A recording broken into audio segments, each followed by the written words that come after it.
Hey, hey, Charlie, that motherfucker go. Yeah. Straight to your neck, nigga. Yeah, bitch ass nigga. Fuck out of here, bro. Stop all that fucking shit.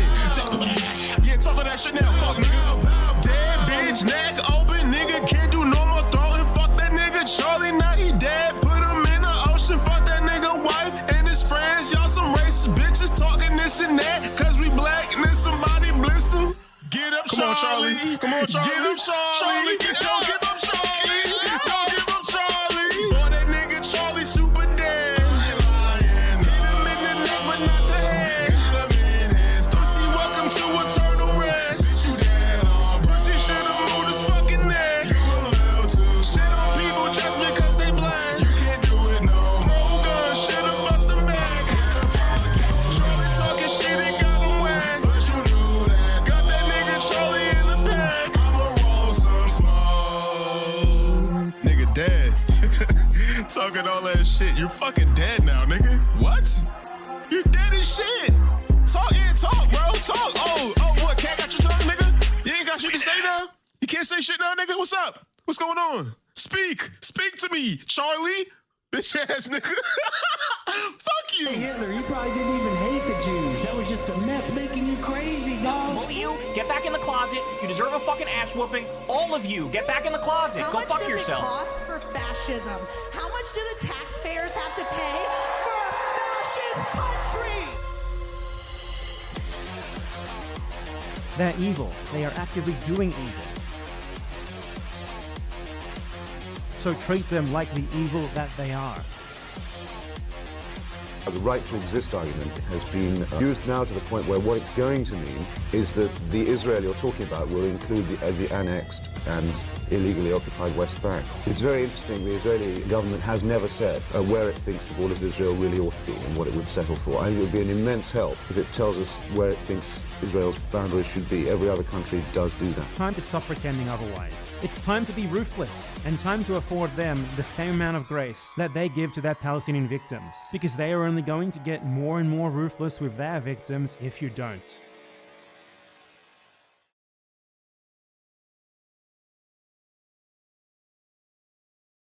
Mic check, 1, 2, what's up? Hello. Where is my fucking camera? There it is. I'm transparent. I'm like a ghost. It's like my parents never met in the past, and now the picture of me is slowly fading.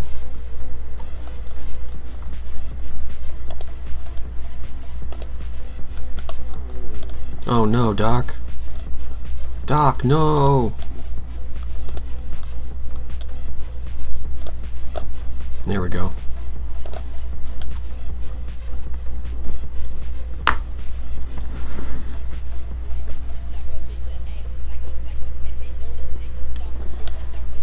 Maybe you didn't like that intro, but your kids are gonna love it. Alright, let's start with headlines and then go into more specific stories. This isn't headlines, this is headlines. Welcome to Democracy Now!, Democracy Now!. I'm listening on my phone, I'll be right Peace back. Report, I'm Amy Goodman. The United Nations is urging Israel to open the Rafah border crossing to allow urgently needed aid into the Gaza Strip. This comes as 41 aid groups, including Oxfam and the Norwegian Refugee Council, have published an open letter accusing Israel of arbitrarily rejecting aid deliveries into Gaza. The letter says, quote, aid denied by Israeli authorities includes tents and tarpaulins, blankets, mattresses, food and nutrition supplies, hygiene kits, sanitation materials, assistive devices, and children's clothing, all of which should be unrestricted during the ceasefire, they wrote. The World Food Program warned it was falling short of its target of sending 2,000 tons of food into Gaza. Meanwhile, the WHO described Gaza's starvation crisis as still catastrophic. There is increase in amount after the ceasefire, but what is entering Gaza is significantly below the required target. Significantly below the required target. And that also can explain can be an answer to the second question. Is there a dent in hunger level? So if the aid that's entering Gaza is significantly low, it cannot dent the hunger level. And the situation still remains catastrophic because what's entering is not enough. In Israel, Secretary of State Marco Rubio met with senior Israeli army officials and held a news conference in Kiryat Gat, the site of a new international command center with troops from the U.S., UK, Jordan, and UAE. Rubio said the UN Agency for Palestinian Refugees, known as UNRWA, cannot have a role in the Gaza Strip. He called it a, quote, subsidiary of Hamas, unquote. Since the U.S.-brokered ceasefire came into effect October 10th, Israel's killed nearly 100 Palestinians and wounded 230 in Gaza. President Trump responded Thursday to the Israeli Knesset's vote advancing legislation that would annex the occupied West Bank. The West Bank is, don't worry about the West Bank. Israel's not going to do anything with the West Bank, okay? Don't worry about it. Is that your question? They're not going to do anything with the West Bank. Don't worry about it. Israel's doing very well. They're not going to do anything with it. This follows a Time magazine interview in which Trump firmly opposed Israeli annexation, saying, quote, it won't happen because I gave my word to the Arab countries. Israel would lose all of its support from the United States if that happened, unquote. Separately, Secretary of State Marco Rubio called annexation in the West Bank a, quote, threat to the peace process. Meanwhile, Al Jazeera is reporting a child has died after being wounded by Israeli forces during a raid in the occupied West Bank town of Nablus. UNRWA reports more than 1,000 Palestinians have been killed in settler and Israeli army attacks in the West Bank since October 7, 2023. We'll have more on this story later in the broadcast with the Secretary General of the Norwegian Refugee Council. Members of the Israeli opposition are slamming far-right Finance Minister Bezalel Smotrich for his, what they call, harmful comments about Saudi Arabia. Smotrich resorted to stereotypes when he said he wouldn't agree to a normalization deal with Saudi Arabia if it required Israel to recognize a Palestinian state. If Saudi Arabia says to us normalization in exchange for a Palestinian state, friend, no thank you. Continue riding camels on the sand in the desert. And Saudi Arabia, we will continue to develop, really, with economy and society and state, and all the great and wonderful things that we know how to do. Smotrich has since apologized for his comments. This comes as President Trump set to host Saudi Crown Prince Mohammed bin Salman at the White House next month. It will be the Saudi Crown Prince's first visit to the U.S. since the 2018 murder of the columnist Jamal Khashoggi. President Trump asserted Thursday that he had the authority to continue to launch airstrikes against alleged drug boats in international waters without a congressional declaration of war. Since September, the Pentagon says it struck 9 such boats, killing 37 people. I don't think we're going to necessarily ask for a declaration of war. I think we're just going to kill people that are bringing drugs into our country. Okay? We're going to kill them. You know, they're going to be like dead. Okay. Trump also denied reports by the Wall Street Journal the U.S. is sending B-1 bombers near Venezuela. Meanwhile, Venezuela's defense minister, Vladimir Pedrino Lopez, announced he's deploying armed forces along Venezuela's coastline.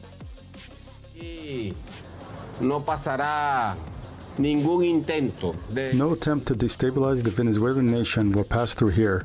They may send, however, many CIA-affiliated units and covert operations from any flank of the nation, and any attempt will fail, as they have failed so far. President Trump says he suspended trade talks with Canada over an ad produced by the government of Ontario that criticizes tariffs. The ad features excerpts of a 1987 address by then-President Ronald Reagan warning of the dire consequences of high tariffs, like the 35% tariff Trump has imposed on most Canadian goods not covered under a trade agreement. High tariffs inevitably lead to retaliation by foreign countries and the triggering of fierce trade wars. Then the worst happens. Markets shrink and collapse, businesses and industries shut down, and millions of people lose their jobs. In a social media post, Trump lashed out at the 1-minute ad, calling it fake, writing, quote, based on their egregious behavior, all trade negotiations with Canada are hereby terminated, unquote. Former House Speaker, longtime San Francisco Congress member Nancy Pelosi is warning federal agents they could face arrest by local police if they break California law while carrying out immigration sweeps. In a statement, Pelosi wrote, quote, "While the president may enjoy absolute immunity courtesy of his rogue Supreme Court, those who operate under his orders do not. Our state and local authorities may arrest federal agents if they break California law, and if they're convicted, the president cannot pardon them," unquote.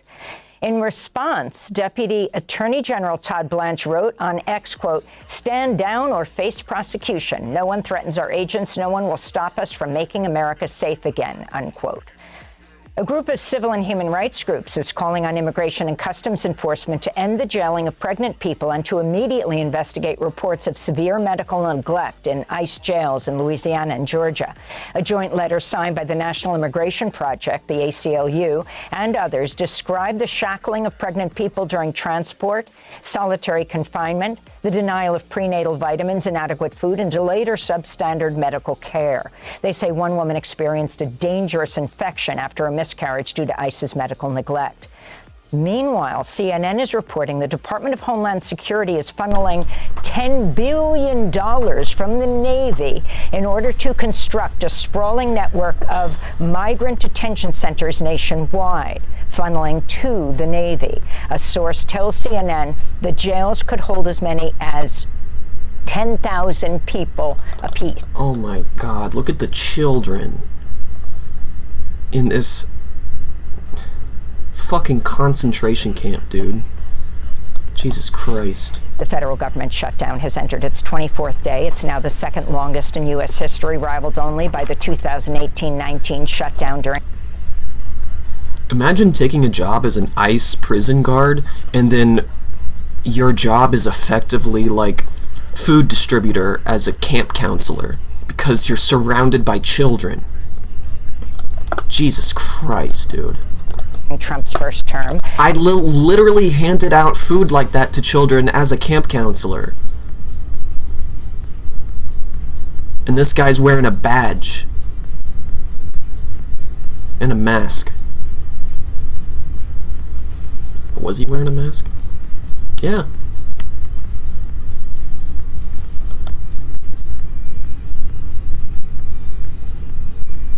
While you're sending your kids to summer camp,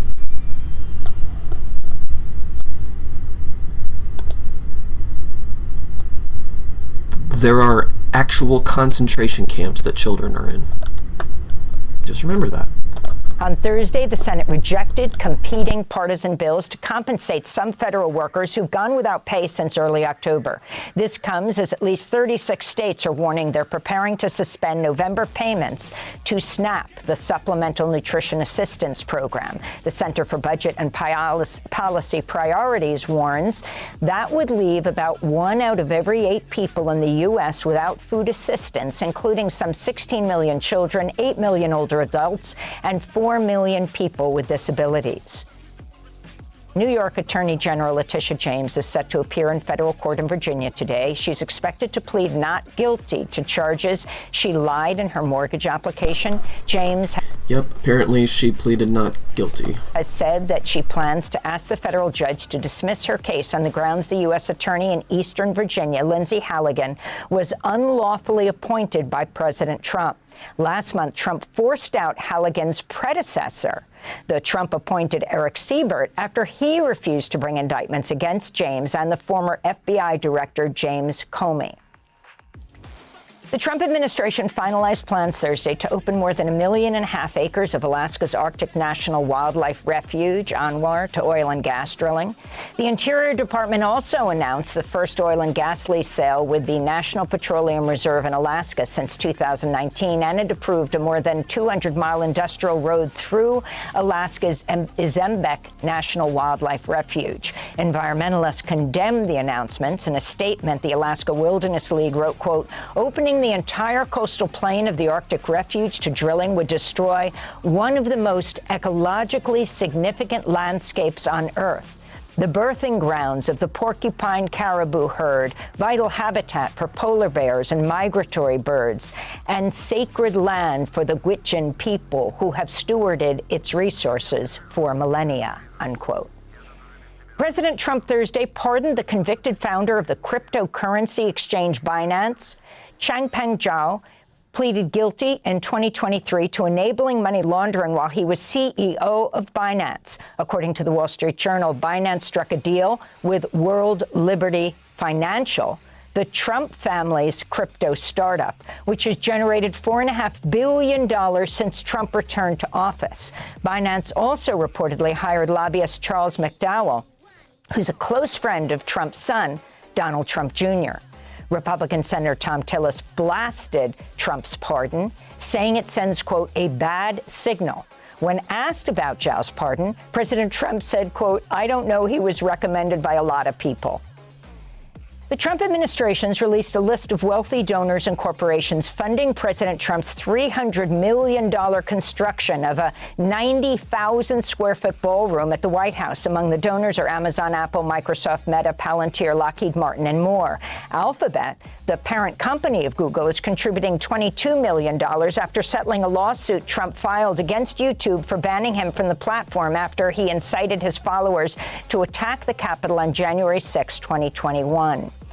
On Thursday, the Secret Service shut off public access to the Ellipse, a public park adjacent to the White House, one of the only spots to view the demolition. Photos show the entire East Wing has been knocked down. President Trump says he's canceled plans to... Before even getting permits to do it, that's crazy. To send federal forces into San Francisco. On Thursday, Trump wrote on social media he'd been talked out of his plans for what he called a surge after he spoke with his friends, the CEO of NVIDIA, Jensen Huang, and the CEO of Salesforce, Mark Benioff. Trump's sudden reversal came as protesters rallied outside a U.S. Coast Guard base in the San Francisco Bay, where more than 100 federal agents were reportedly preparing to ramp up immigration raids. Police used flashbang grenades to drive protesters away from an entrance as Customs and Border Patrol vehicles drove through. Separately, city officials joined protests at San Francisco City Hall. This is Laura Valdez, Director of Mission Action, which works on behalf of low-income and immigrant communities. Please remember that this might be the start of mass enforcement in our communities, and we need to prepare adequately. And even if it is not the start, we still need to be prepared, and this community is here to back you up. And those are some of the headlines. This is Democracy Now!, democracynow.org, The War and Peace Report. I'm Amy Goodman. Thanks for watching Democracy Now! On YouTube. Subscribe to the channel and turn on notifications to make sure you...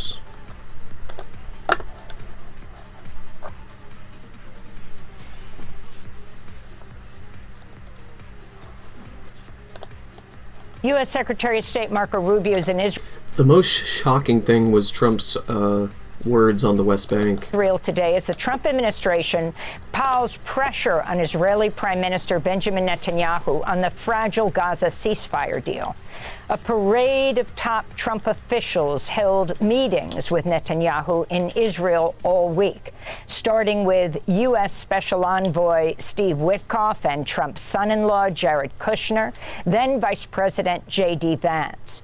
Just before broadcast, Secretary of State Marco Rubio held a news conference at Kiryat Gat in southern Israel, a newly opened international central command surrounded by military troops, on what is his latest visit to oversee the implementation of the Gaza deal.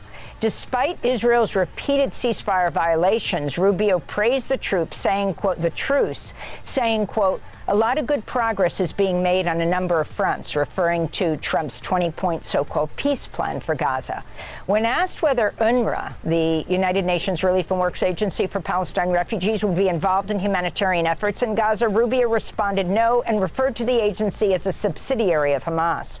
Rubio's remarks came after a ruling by the International Court of Justice this week, saying Israel has not, quote, substantiated its allegations that a significant part of UNRWA's employees are members of Hamas, unquote. Rubio was also questioned about escalating Israeli settler violence in the occupied West Bank, including against U.S. citizens. This is Rubio responding. Series of settler attacks against a village full of American citizens in the West Bank called Termasaya. I was just wondering if you had seen any of the videos of these attacks. I'm aware of the incidents, and I've seen, I mean, not recently, I've seen them, some of the ones that have been posted and some of the things on social media. Our embassy has worked on that topic and has expressed the U.S. opinion to the government. Obviously, the safety and security of Americans anywhere in the world is something that will be important to us. So, and we've expressed our position directly to the Israelis. As the Israeli Knesset Thursday voted to annex the occupied West Bank, in his news conference in Kiryat Gat, Rubio called the move, quote, a threat to the peace process. President Trump's also rejected Israel's plans to annex the occupied West Bank, saying in a recent interview with Time magazine, it won't happen because I gave my word to the Arab countries Israel would lose all of its support from the United States if that happened, Trump said. He spoke on Thursday. The West Bank is, don't worry about the West Bank. Israel's not going to do anything with the West Bank, okay? Don't worry about it. Is that your question? They're not going to do anything with the West Bank. Don't worry about it. Israel's doing very well. They're not going to do anything with it. Trump's remarks came as Vice President J.D. Vance said he's personally insulted by the annexation vote, which came during his visit to Israel. It was a very stupid political stunt, and I personally take some insult to it. The West Bank is not going to be annexed by Israel. The policy of the Trump administration is that the West Bank will not be annexed by Israel. That will continue to be our policy. And if people want to take symbolic votes, they can do that. But we certainly weren't happy about it. This all comes as the United Nations is urging Israel to open the Rafah crossing to allow urgently needed humanitarian aid into Gaza. Over 40 aid groups, including Oxfam and the Norwegian Refugee Council, have published an open letter accusing Israel of arbitrarily rejecting aid deliveries into Gaza. In a minute, we'll be joined by Jan Egeland, Secretary General of the Norwegian Refugee Council, who's just returned from a trip to the occupied West Bank. This is a clip of his visit. This is the Rash Ain Alusha Bedouin community here on the West Bank. It's an area C. Israel has control in this area. But the Bedouins have been here now for more than 50 years. The settlement, which is an outpost in the distance behind us, that's new. We go now to Amman, Jordan, to speak with Jan Egeland, Secretary General of the Norwegian Refugee Council. Jan, thanks so much for being with us. If you can start off by talking about that trip you just took, two-day visit to the West Bank, which you say is, quote, being intentionally and brutally carved up. Explain, as people focus on Gaza, what's happening in the West Bank. No, indeed. I mean, I was there 3 years ago, the last time. I've been there now for more than 30 years altogether. And I was shocked to see how many new illegal settlements are strategically put on all hilltops in large parts of the countryside in the West Bank, at the same time as the thugs, the violent settler gangs from these settlements attack every single day Palestinian rural communities, very vulnerable Bedouin communities, torch their houses, torch their mosque, their school, steal their livestock, and divert their water. So you see how the place is annexed and the occupation deepens, because this is occupied land every single day now, and it's changing as we speak. After the 7th of October, 2 years ago, when Hamas did these atrocities, horrific atrocities in Israel, I think the settler movement felt they had a free hand to do whatever they wanted on the West Bank, and it happened in the shadows of the war in Gaza. And what do you make of the vote in the Knesset around the annexation of the West Bank? You just heard Vice President Vance saying he took it as a personal insult, and Trump saying it's not going to happen, but it happened. The vote happened. Yeah, it did happen, and of course, ministers in the Israeli cabinet are very outspoken on their ambition to annex formally the West Bank. And we're very glad that President Trump, Vice President Vance, Secretary Rubio all say it will not happen. There will be no formal annexation of the occupied land on the West Bank. In reality, a lot of things are happening on the ground. So, I mean, every single day, Palestinian houses are demolished. Every single day, the communities are attacked. Every single day, people are beaten up. Thousands of olive trees are uprooted. I mean, it's happening as we speak. And I would encourage, really, US and European and other decision makers to take a tour with us and see what's happening in the West Bank, because the injustice is just enormous. I wanted to go to the UN Humanitarian Affairs Office, saying it's documented 71 attacks on the occupied West Bank by Israeli settlers against Palestinians and their property in just 1 week. Among the victims is a 55-year-old woman who is hospitalized with a brain hemorrhage after she was beaten unconscious by a masked Israeli settler wielding a club. We were picking olives, then a vehicle passed by. It kept on going by. Then a woman started screaming, "Settlers!" But we didn't see them. They were hiding between the olive trees. She told me, "Settlers, settlers." Then me, my sister-in-law, my brother-in-law, and my son ran away from the area. I was looking around and I saw around 20 settlers, and they started beating me on my head. I fell to the ground and I couldn't feel anything. They continued beating me. I didn't see anyone, and then 2 people came and carried me. Independent journalist Jasper Nathaniel, who filmed Sunday's violence against Palestinian olive farmers in the occupied West Bank village of Thermos-Aya, compared the Israeli settlers' attack to a lynch mob. Jasper Nathaniel and a group of Palestinians were then chased by a swarm of Israeli settlers carrying stones and clubs. Jasper Nathaniel is a U.S. citizen. Also with him, a Palestinian man, Yasser, get into a car as settlers then try to smash the back window. Press! Press! American press! American press!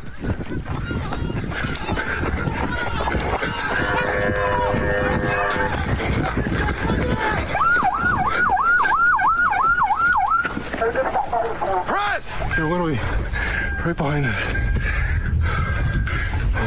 Oh, he's right here. He's about to smash your window. Here he is. Here he is. Get ready. Yeah, there it is.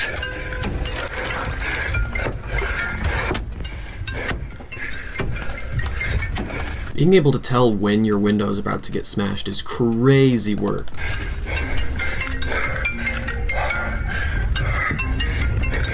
Are the doors locked?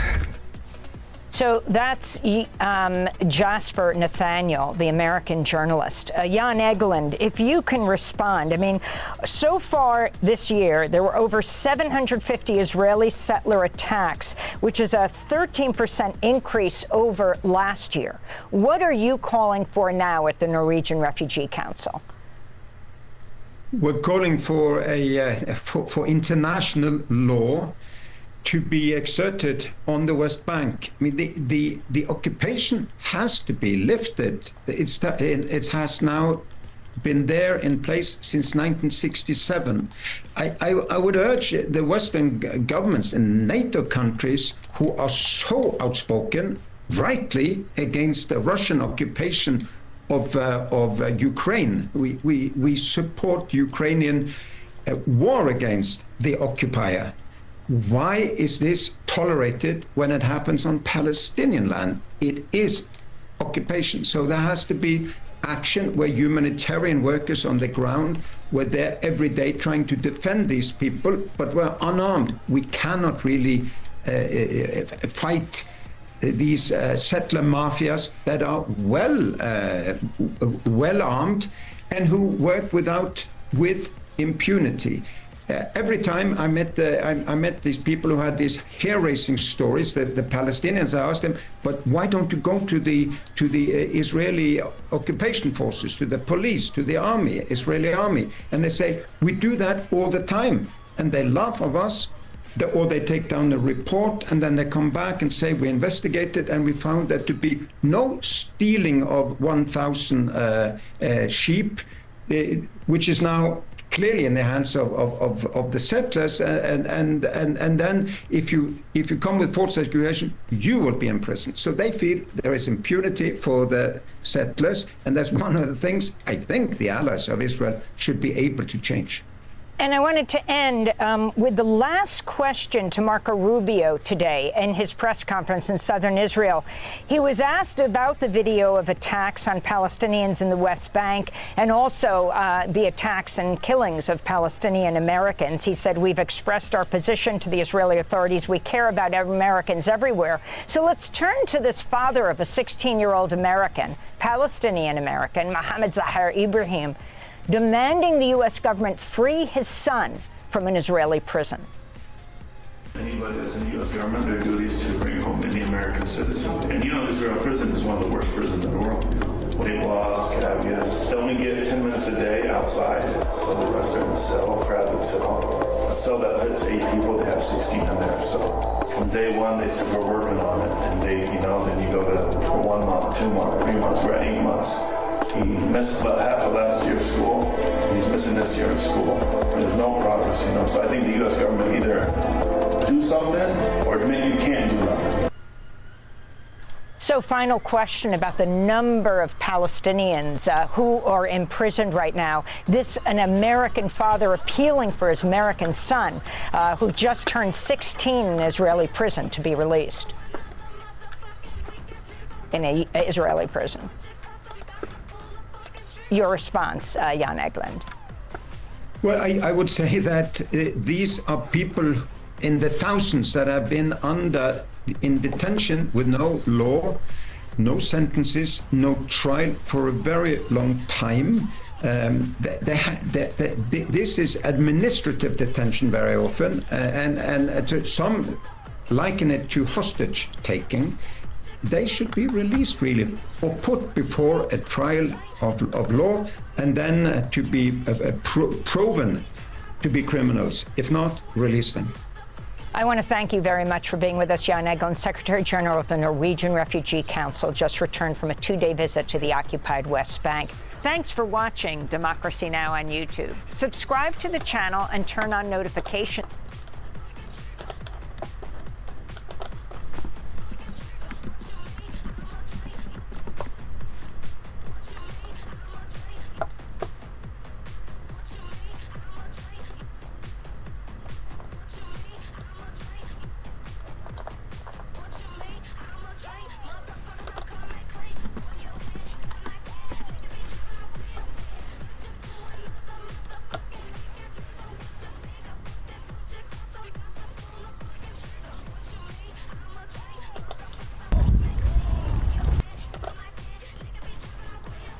Thought this was downtown Indy for a second. Looks like the library. Running up Meridian Street. No.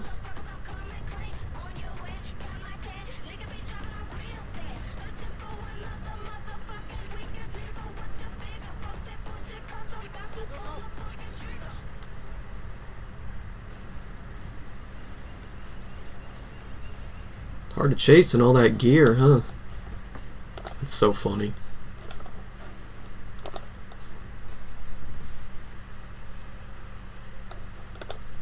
Fuck ICE.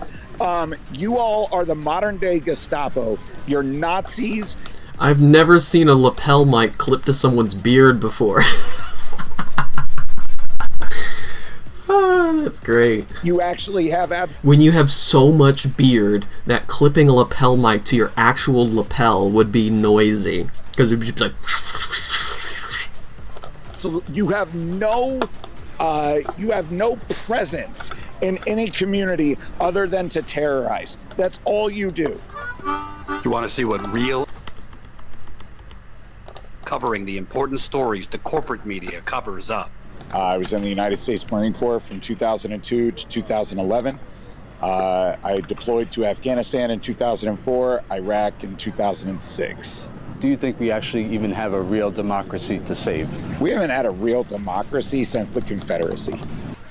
Nice hat. Dropkick Murphys. Based. All right. Since the Civil War. There hasn't been a real democracy since the Civil War, right? We continue to let bad people Well do said. bad things without consequence in this country time and time and time and time again. We don't hold people. We haven't had a democracy since the Civil War, but the Civil War was when the country was literally warring with itself. Great democracy. Accountable here. If you have enough money or enough influence. I mean, it was for a good cause. I mean, like, I'm glad this Civil War happened. In order to stop the a total Southern insurrection. Or enough friends in power, you can get away with whatever you want. You can commit treason against the United States of America by seceding from the Union and starting your own damn country, and then 4 years later, you'll be welcomed back into the halls of the Capitol building without consequence. We've never had a true democracy. We've never even had a functioning democracy in this country. Money, power, and influence have always controlled the will of the people in that building. Maybe not the will of the people out here in Well, it doesn't control the will of the people, it supersedes the will of the people. the streets, but the will of the people that are influencing our lives have always put their donors, their pocketbooks, and their insurances above the will of their constituents.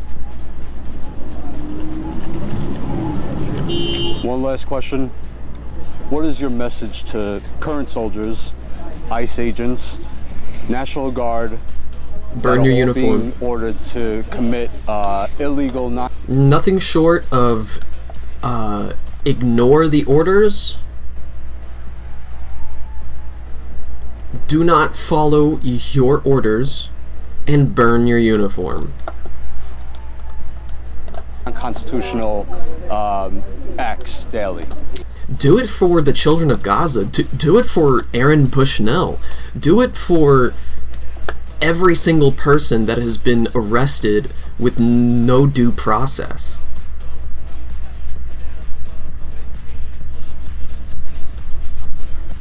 For whatever reason you do it, burn your uniform. Do it. For the National Guard, I need the troops that are out patrolling around to understand one thing. We recognize the situation that you've been put in. We recognize the rock and a hard place that you found yourself in. Your command is failing you by not pushing back on these orders. The fact that you are being taken away from your state in times where your services are going to be needed in disaster relief if you're from Louisiana because hurricane season's getting ready to go. You know, from North Carolina for wildfires and for hurricanes coming there, or what, earthquakes or mine clefts or whatever. Your services, your service is needed in your communities, and instead of being available for that, your command has told you and acquiesced to this administration and told you to come and stand with your finger up your ass for 12 hours a day in Union Station to guard a Chipotle. It is absolute. So for the rank and file of the National Guard, I would say start questioning everything. For the senior enlisted and officers in the National Guard, I would say shame on you. Do better by your troops. What was the rest of that? ICE agents. Fuck ICE. You all are the modern day Gestapo. You're Nazis. You actually have you have no presence in any community other than to terrorize. That's all you do. No purpose. If your whole thing is I need a paycheck for my family, go get a different fucking job. Exactly. You should not be destroying communities. You should not be destroying families to put food on your table. That's bull. Yeah, who has to be a victim in order for you to thrive? The fuck is that? Bullshit. Go find something else to do. And if you're enjoying what you're doing, your time will come. Who else? Who else am I talking about? You say whatever was on your mind now. I'm done with my questions. This country is so wildly divided right now that and like I said earlier, it's because of the will of one man being controlled by a small select few billionaires, right?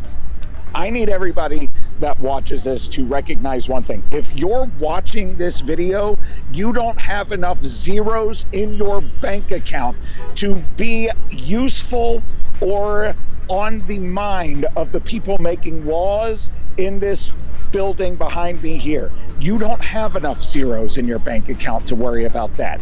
We are all working class Americans. There is no capitalists watching this video right now. There is only labor. And the sooner we realize that this country is not full of temporarily embarrassed millionaires but exploited labor, the sooner we can come together as a country and start pushing for a better life for all of us.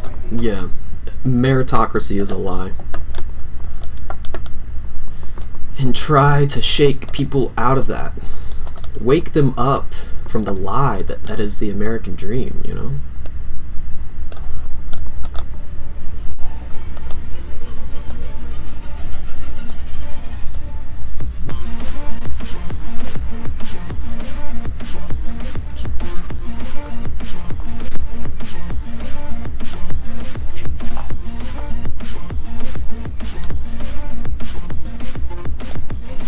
To the latest round in the battle over President Trump's tariffs, the president has called off trade talks with Canada, the second biggest trading partner of the U.S.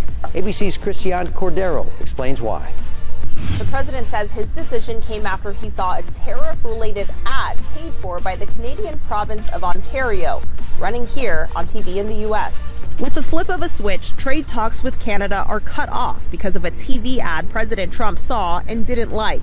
The ad, paid for by the Canadian province of Ontario, is running in the U.S. and features excerpts of a speech by President Ronald Reagan from April 25, 1987, speaking out against tariffs. But over the long run, such trade barriers hurt every American worker and consumer. The president called the ad fake. It's not fake. Reagan did make the 5-minute speech, and the audio in the ad matches its official White House transcript. However, the audio is edited in the 1-minute ad. Last night, the Reagan Presidential Library weighed in, writing the ad misrepresents the presidential address, and the government of Ontario did not get permission to use it, adding it's looking into potential legal action.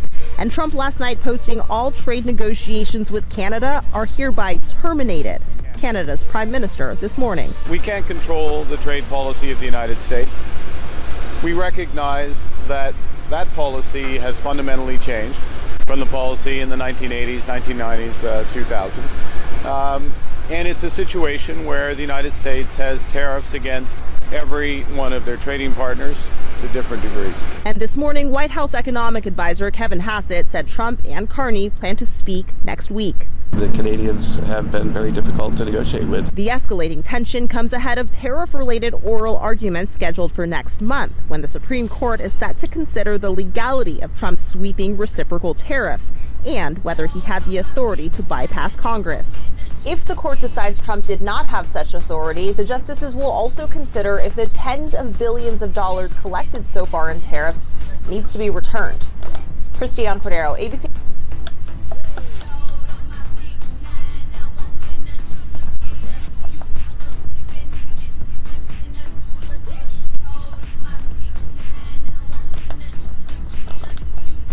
What is this?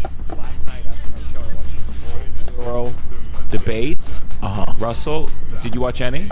I watched the 5 or 6 clips that have made it around Twitter. Sure. You know? Listen, they got into the weeds a little bit more. And, you know, sometimes when it gets into housing stuff, you're like, yeah, I don't know enough to fully gather this. Yeah. But I will say it seems like Curtis just wants more cops. More cops. I don't know. When anyone, listen, as a dumb person or dumb in certain respects, I just go to the things where I go, well, that's not it. Yeah. Cops arresting fare evaders. Yeah. Not gonna work. No. not going to work. I'm like, it doesn't make sense. It seems like it's more money to pay the cop than the person evading. So I'm like, you know what I mean? And the consequence to the evasion is not. It's just not worth the crime. Yeah. You know, it's just so intense for such a small. So yeah, I lean towards free buses at the very least. Yeah. And we'll see. It's just like, I don't know, politics. It becomes like, you know, Zoran chose 2 places that this thing worked. And then you know, Sliwa says, well, that place is very different from New York. And it's like, okay, so we have some data. Do we just keep doing everything that we're doing now and just add more cops with guns? Is that the salt? We need more. That's what we're adding to the soup.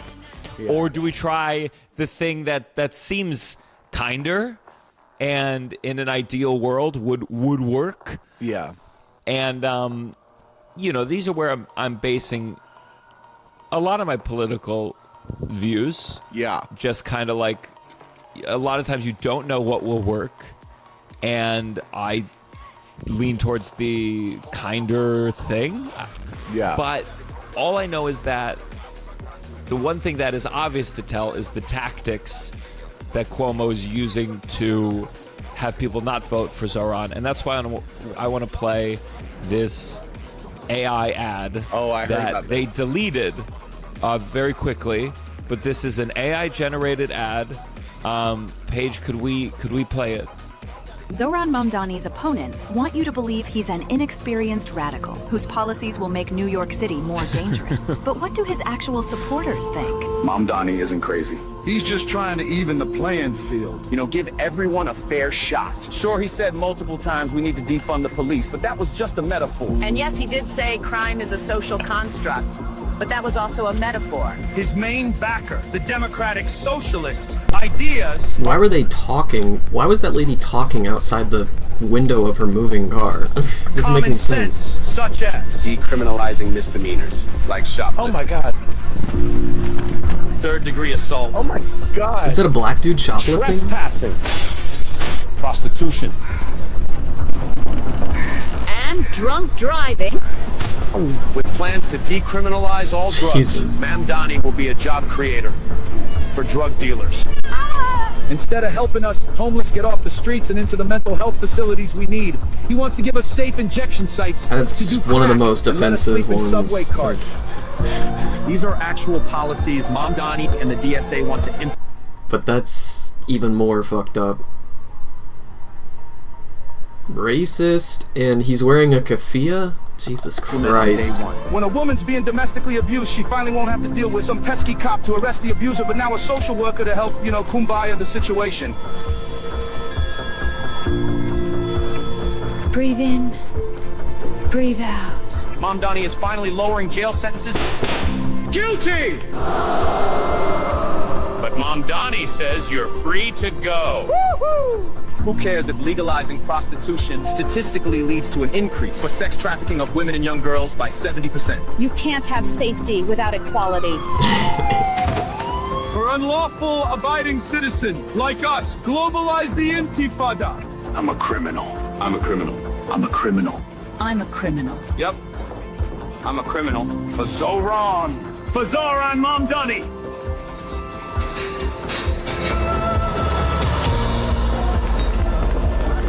I didn't have a real job until I was 30, but sure, give me the keys to the city. What's the worst that can happen? Paid for by Cuomo for NYC.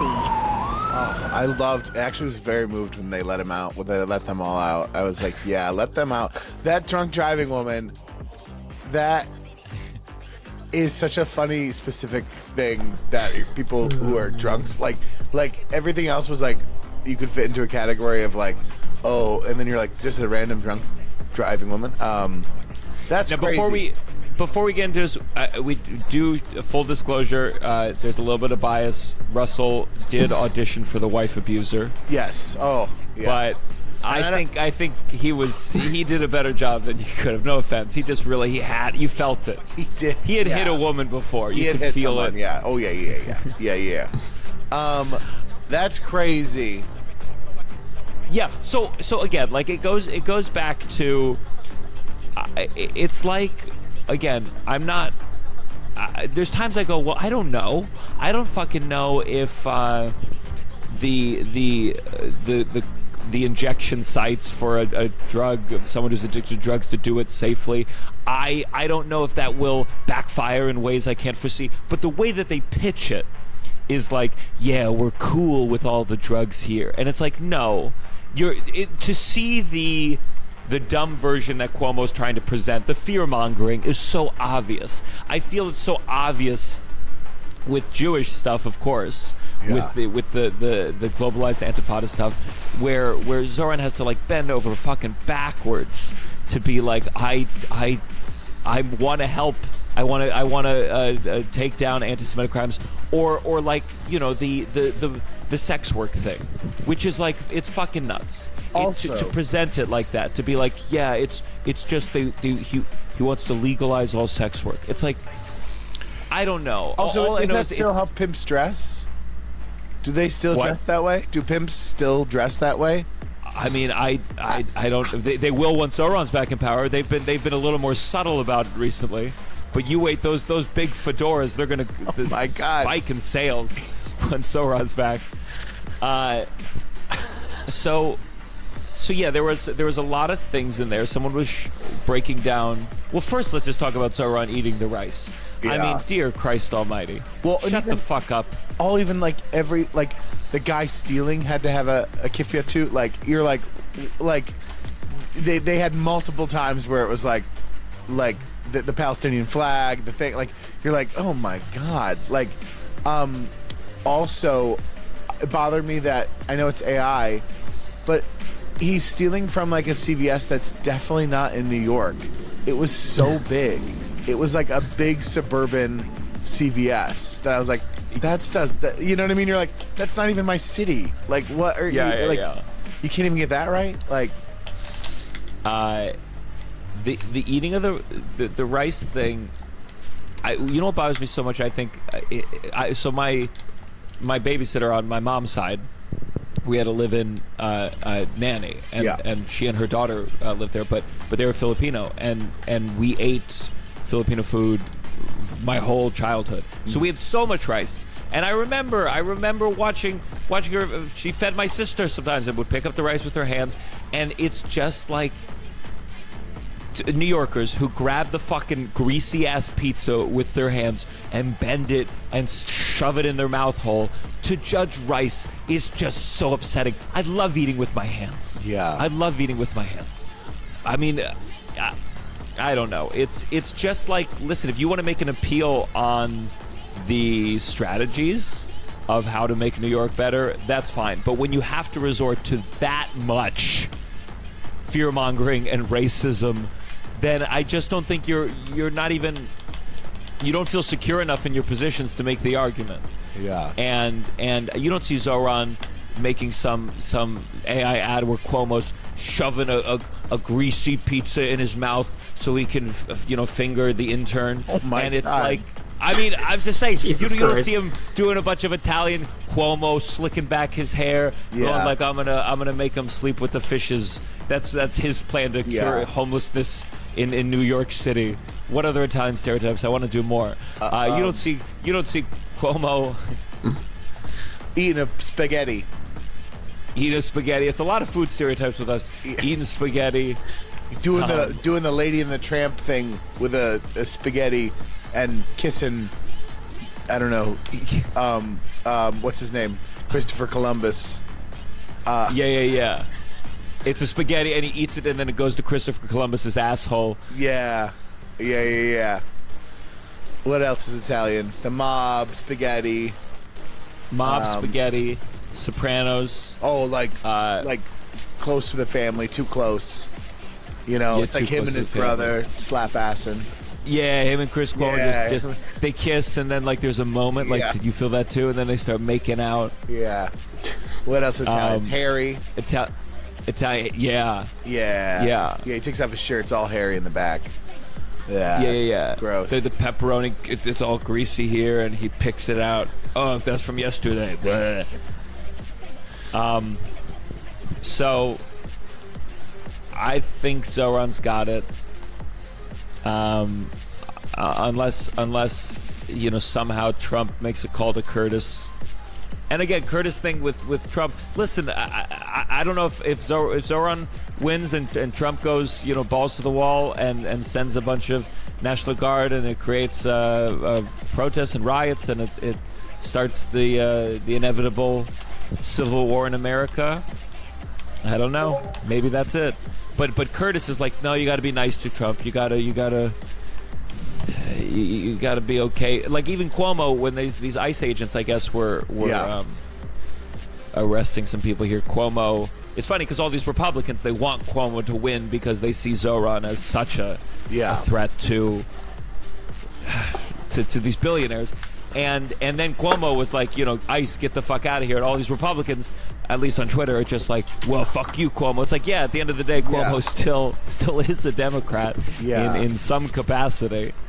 I wonder I was wondering, because seeing that they had that ICE raid the other day here, I was like, oh, is that a play to like have an impact on the, like, you know what I mean? Like because we all assume that if Zoran wins, then we're gonna start like seeing like a lot more of that. But having it happen early, like, is that any rate related to the election of like getting people scared about? I don't know. I don't know what Trump's like.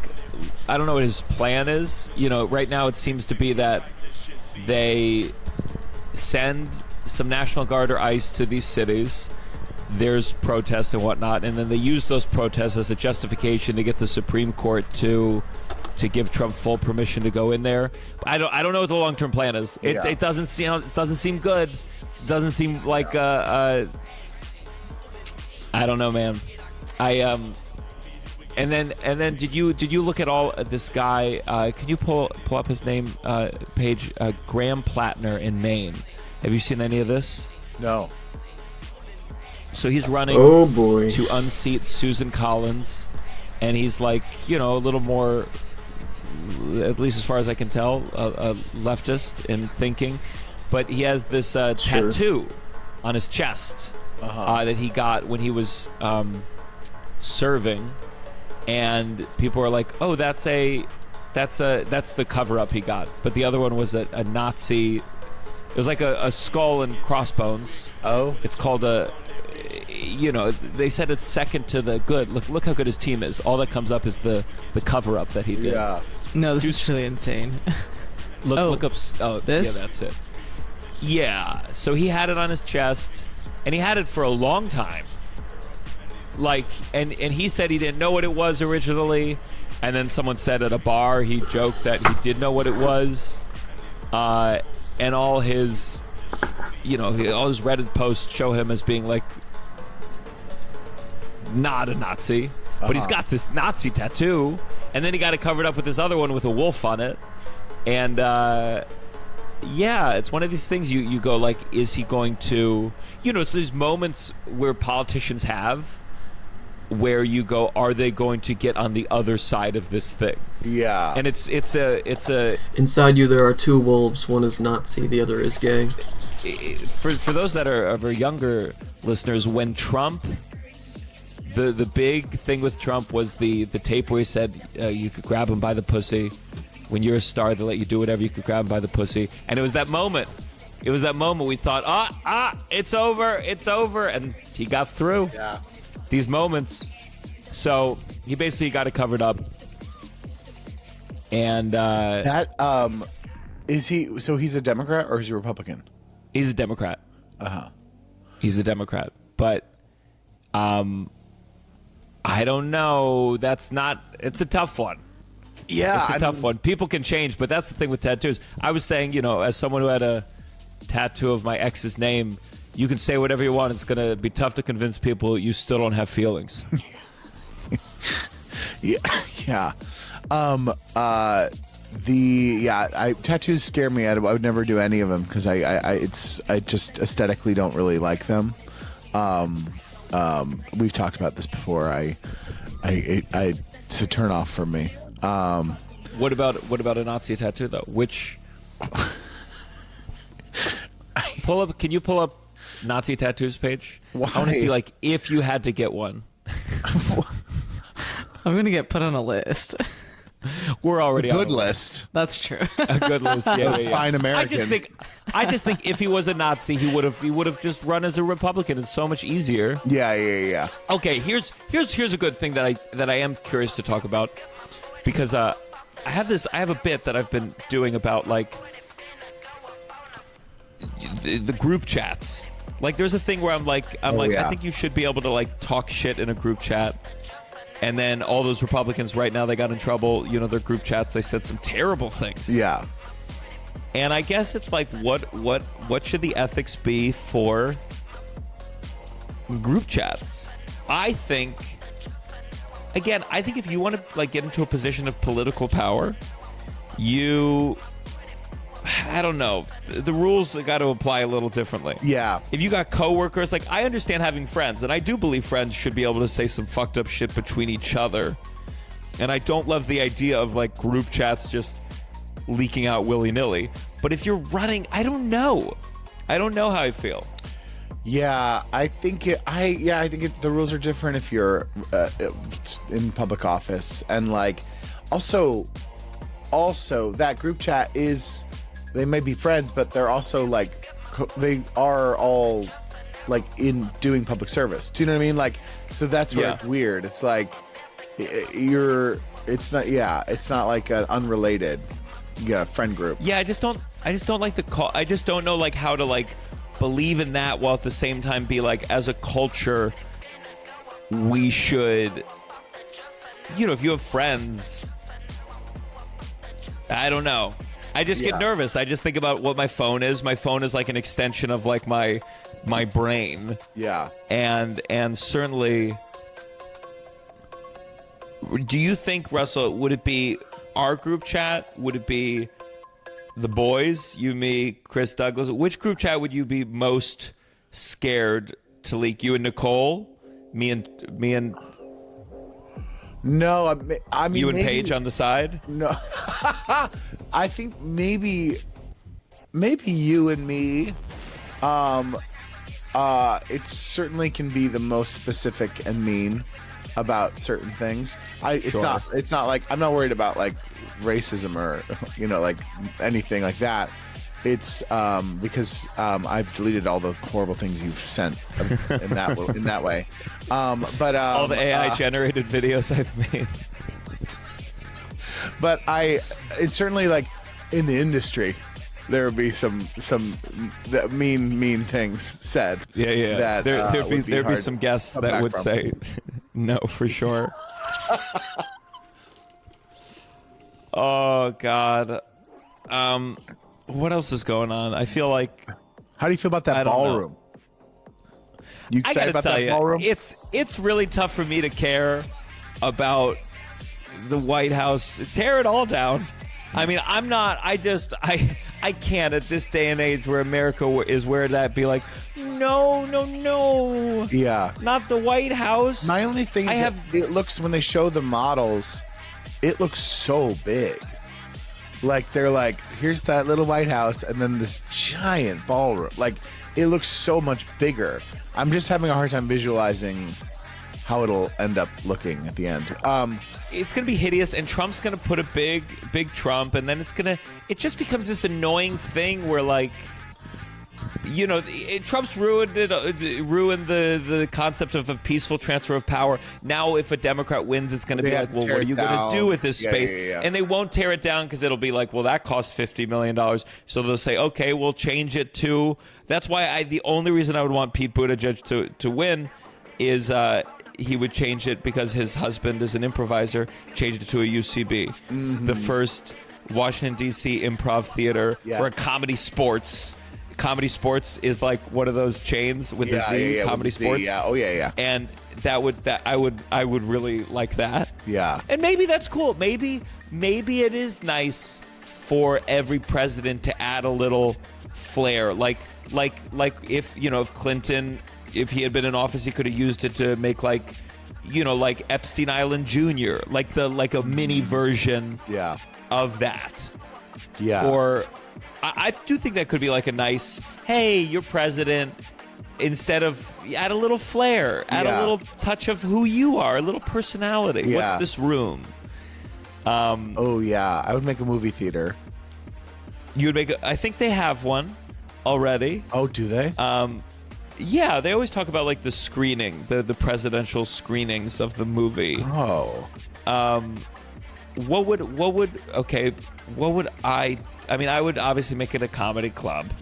Yeah, of course. Yeah. Or just a place just a theater, like a theater where you could do proper musicals. Ooh, is that the White House Theater? Ooh, Yes. Ooh. That looks pretty Look nice. at that. Pretty snazzy. That's nice. It's pretty nice. You know Trump's not using it. Trump never sits still to watch a thing for 2.5 hours. No. I mean, that looks. I don't know if that looks nice. If I had a movie that theater, looks I don't awful. need my whole cabinet watching with me. I need all those old butts, two that chairs farted that in those recline. Chairs. Oh my God! Old presidential butts just farting. in those. Like, think how many times Biden in that room just like things just slipped out of his butthole in those chairs, you know?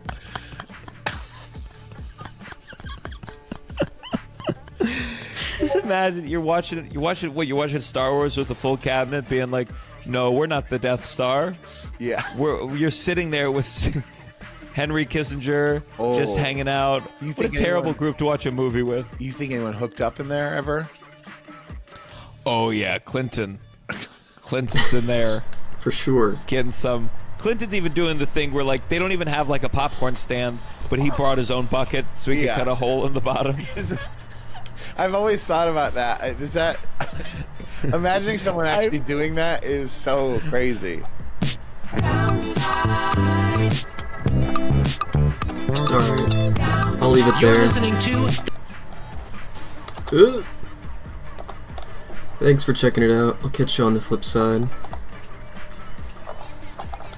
I'll be streaming Fallout 76, you know it. Later. Free Palestine, fuck Israel, crush Zionism forever. Peace out, comrades. Fucking bad, you pigs. We go hard for Palestine. We escalate for Palestine. We fight for Palestine. We give it everything we got. We do not work with the police. We do not point people out to the police. We do not lay hands on our comrades. When we go hard for our people, you ain't staying out the way. If you ain't with them,